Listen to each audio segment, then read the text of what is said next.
հարցը Նարեկ Կիակոսյան։ Շնորհակալություն, պարոն վարչապետ, Տեր Ռուբեն անունով մի քահանա ահազանգում է այն մասին, որ ԱԱՑ-ն գնացել է իր մոտ եւ առաջարկել է, որ պատարագի ժամանակ, որը հավանաբար տեղի ունենալու առաջին կիրակի օրը, վեհապարի անունը չհնչեցնի, ասում է, եկան, ասեցին, բա Տեր Հայր ջան, խնդրում ենք վեհապարի անունը չտաս։ Այս քահանան եթե օրինակ լիներ ընդդիմադիր հայացքներով քաղաքացի, ինչ որտեղ կմտածենք, որ չափազանցնում է, բայց նա ըստ էության ձեր աջակիցն է, ասում է ազգընտիր վարչապետը գա, ես իր համար պատարակ կմատուցեմ, բայց միայն թե ԱԱՑ-ը ինձ մի ստիպի, որ ես շեղվեմ 25 տարվա իմ այս տեքստից։ Արդյոք պարոն վարչապետ, ԱԱՑ-ն գնում է հոգևորականների մոտ եւ ինչ որ նոր տեքստեր է առաջարկում, որ հնչեցնեն այն պատարակներին, որոնց դուք եք մասնակցում, թե ոչ։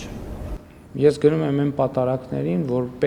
որտեղ Կտրիչ Ներսիսյանի անունը չի հնչում։ Մենք խնդրում ենք, երբ որ ես մտադիր եմ մասնակցել, մենք խնդրում ենք, որպեսզի այս փաստը, որ մենք համարում ենք, որ Կտրիչ Ներսիսյանը կաթողիկոս չէ, հաշվի առնվի։ Մի դեպքում կարող է ծանոթ լինել, դա կարող է ԱԱՑ աշխատող լինել, մյուս դեպքում կարող է որևէ տեղ աշխատող չլինել, երրորդ դեպքում կարող է ծանոթ լինել, չորրորդ դեպքում կարող է բարեկամ լինել, հինգերորդ դեպքում կարող է իմ օգնականը լինել, վեցերորդ դեպքում կարող է վեցերորդ մարդ լինել, յոթերորդ դա կախված է նրանից, ով ում ճանաչում է եւ ով ինչ անձնական կապեր ունի։ Այստեղ ԱԱՑ-ն եւ մյուս ինստիտուտները կապ ունեն այնքանով, որքանով որևէ մեկը որևէ մեկին ճանաչում է։ Այնպես չի, որ քահանաները պետական մարմինների հետ մենակ իմ պատարակ գնալու առիթով են շփվում, իրենք բազմաթիվ հայտնի եւ ոչ այդքան հայտնի առիթներ կան, որ շփվում են, այնպես որ շատ մի նեղվեք այդ փաստերից։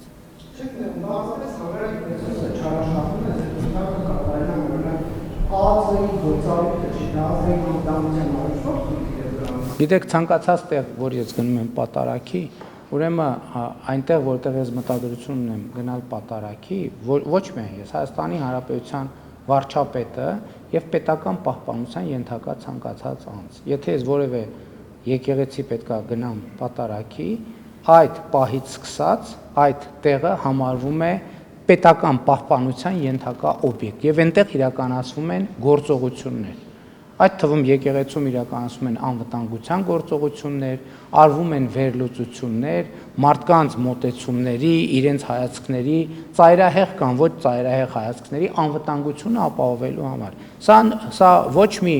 նորություն այստեղ չկա։ Պարոն Կիակոսյան, նույն բանի մասին եմ։ Պարոն Կիակոսյան, հարգեք գործընկերներին։ Ներողություն եմ խնդրում։ Ես իմ անվտանգության հարցը մի րոպե ասեմ ձեզ։ Այդ որ էդ էլ է շատ կարևոր։ Ես իմ անվտանգության հարցը առաջ չեմ քաշում, ես առաջ եմ քաշում պետության անվտանգության հարցը եւ այդ թվում այն քաղաքացիների անվտանգության հարցը, որոնք կարող են այդ պահին գտնվել այդտեղ, որովհետեւ այս հարցն էլ երբեմն ճիշտ ընկալում չունի։ Ասում են, վայ գնացին վարչապետի անվտանգությունը, մի րոպե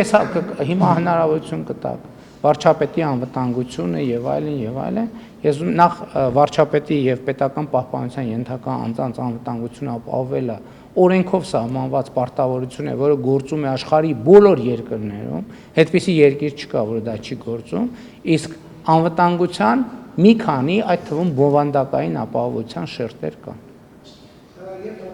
Եվ հաջորդ հարցը Էմա Միքայելյան համեմատում։ Թող տա հարց։